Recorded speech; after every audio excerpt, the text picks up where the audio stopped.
ವಿಶೇಷ ಚೇತನರ ವಾರ್ತೆಗೆ ಸ್ವಾಗತ.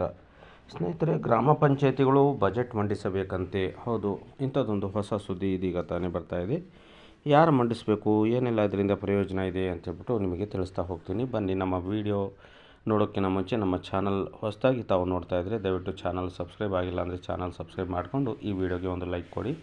ಪ್ರತಿದಿನ ಇದೇ ರೀತಿ ವಿಶೇಷ ಚೇತನರ ವಾರ್ತೆಯನ್ನು ವೀಕ್ಷಿಸಿ. ರಾಜ್ಯದ ಎಲ್ಲ ಗ್ರಾಮ ಪಂಚಾಯತಿಗಳಿಗೂ ಮುಂದಿನ ಆರ್ಥಿಕ ವರ್ಷದಲ್ಲಿ ವಿವಿಧ ಬಾಬ್ತುಗಳಡಿ ಲಭ್ಯವಾಗುವ ಅನುದಾನ ಹಾಗೂ ಕೈಗೊಳ್ಳಬೇಕಾದ ಅಭಿವೃದ್ಧಿ ಯೋಜನೆಗಳನ್ನು ಒಳಗೊಂಡಂತೆ ಗ್ರಾಮ ಪಂಚಾಯತಿ ಆಯವ್ಯಯ ಕಡ್ಡಾಯವಾಗಿ ತಯಾರಿಸಿ ಮಾರ್ಚ್ 10ನೇ ತಾರೀಕಿನ ಒಳಗೆ ಗ್ರಾಮ ಪಂಚಾಯತಿ ಸಭೆಯಲ್ಲಿ ಮಂಡಿಸಿ ಅನುಮೋದನೆ ಪಡೆದುಕೊಳ್ಳಬೇಕೆಂದು ಗ್ರಾಮೀಣಾಭಿವೃದ್ಧಿ ಮತ್ತು ಪಂಚಾಯತ್ ರಾಜ್ ಸಚಿವ ಪ್ರಿಯಾಂಕ್ ಖರ್ಗೆ ರಾಜ್ಯದ ಎಲ್ಲ ಗ್ರಾಮ ಪಂಚಾಯತಿಗಳ ಅಧ್ಯಕ್ಷರಿಗೆ ಪತ್ರ ಬರೆದಿದ್ದಾರೆ.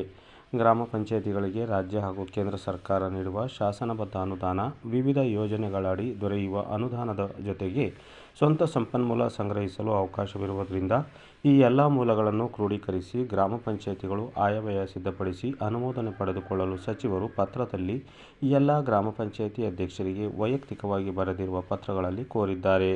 ಗ್ರಾಮ ಪಂಚಾಯತಿ ಸಭೆಯಲ್ಲಿ ಅನುಮೋದನೆಯಾದ ಆಯವ್ಯಯವನ್ನು ತಾಲೂಕು ಪಂಚಾಯತಿಗೆ ಕಳುಹಿಸಿಕೊಡಬೇಕು ಎಂದು ಹೇಳಿರುವ ಸಚಿವರು, ಗ್ರಾಮ ಪಂಚಾಯತಿ ಆಯವ್ಯಯವು ಪಂಚಾಯತ್ ಬಜೆಟ್, ಲಭ್ಯ ಅನುದಾನ, ಅದು ಕೈಗೊಳ್ಳುವ ಜನಪರ ಯೋಜನೆಗಳು ಹಾಗೂ ತನ್ನ ಅಭಿವೃದ್ಧಿ ಪರ ಆಶಯಗಳನ್ನು ಪ್ರತಿಬಿಂಬಿಸುವಂತಾಗಿರಬೇಕೆಂದು ತಿಳಿಸಿದ್ದಾರೆ. ರಾಜ್ಯದ ಬಹಳಷ್ಟು ಗ್ರಾಮ ಪಂಚಾಯತಿಗಳು ಸಕಾಲದಲ್ಲಿ ಆಯವ್ಯಯ ತಯಾರಿಸಿ ಅನುಮೋದನೆ ಪಡೆಯದೆ ವೆಚ್ಚ ಭರಿಸುತ್ತಿರುವುದು ಲೆಕ್ಕ ಪರಿಶೋಧನಾ ವರದಿಗಳಿಂದ ತಿಳಿದುಬಂದಿದ್ದು, ಗ್ರಾಮ ವಿಕೇಂದ್ರೀಕರಣದ ಆಶಯಗಳಂತೆ ಪಂಚಾಯತಿಗಳು ಬಜೆಟ್ ಮಂಡಿಸುವುದು ಕಡ್ಡಾಯವಾಗಿರುತ್ತದೆ ಎಂದು ಪತ್ರದಲ್ಲಿ ತಿಳಿಸಲಾಗಿದೆ.